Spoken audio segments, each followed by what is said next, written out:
Telangana అమరవీరుడు police Kishtaiah వర్ధంతిని సిద్దిపేట జిల్లా కేంద్రంలో ఘనంగా నిర్వహించి తలపెట్టామని తెలంగాణ రాష్ట్ర పోలీస్ ఫోరం అధ్యక్షులు గుమ్మడి శ్రీశైలం ముదిరాజ్ తెలిపారు. డిసెంబర్ 1న కిష్టయ్య వర్ధంతి సందర్భంగా నిర్వహించి తలపెట్టిన బైక్ ర్యాలీ వాల్ పోస్టర్ను సిద్దిపేట ప్రెస్ క్లబ్లో ఫోరం నాయకులు ఆవిష్కరించారు. అనంతరం వారు మాట్లాడారు. తెలంగాణ ప్రజలపై జరుగుతున్న అన్యాయాన్ని తట్టుకోలేక డిసెంబర్ 1న కామారెడ్డి జిల్లాలో తన సర్వీస్ తుపాకీతో కాల్చుకొని ఆత్మబలిదానం చేసుకున్న కిష్టయ్య నిజమైన ఉద్యమకారుడు అన్నారు. ఆయన వర్ధంతి రోజున తెలంగాణ రాష్ట్ర పోలీస్ ఫోరం ఆధ్వర్యంలో బైక్ ర్యాలీ నిర్వహించి తలపెట్టామని తెలిపారు. ఈ ర్యాలీ తెలంగాణ అమరవీరుల స్తూపం నుండి రూరల్ పోలీస్ స్టేషన్ చౌరస్తా వరకు కొనసాగుతుందని, తెలంగాణ వాదులు ఉద్యమకారులు పెద్ద ఎత్తున పాల్గొని విజయవంతం చేయాలని కోరారు. తెలంగాణ ప్రజలందరికీ నా యొక్క నమస్కారాలు తెలియజేస్తున్నాను.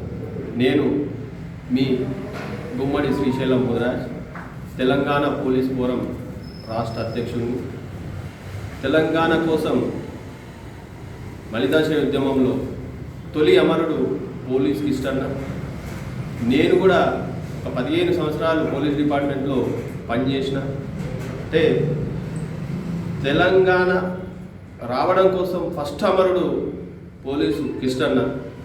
ఆయన వర్ధంతిని డిసెంబర్ 1 రోజు సిద్దిపేటలో ఘనంగా నిర్వహించుకోవాలనుకొని ఈ ప్రెస్ మీటు పెట్టడం జరిగింది.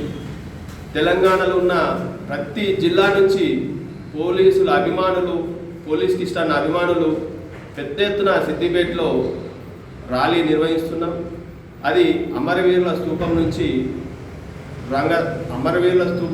రంగనంపల్లె నుండి రూరల్ పోలీస్ స్టేషన్ దాకా బైక్ ర్యాలీ ఉంటుంది.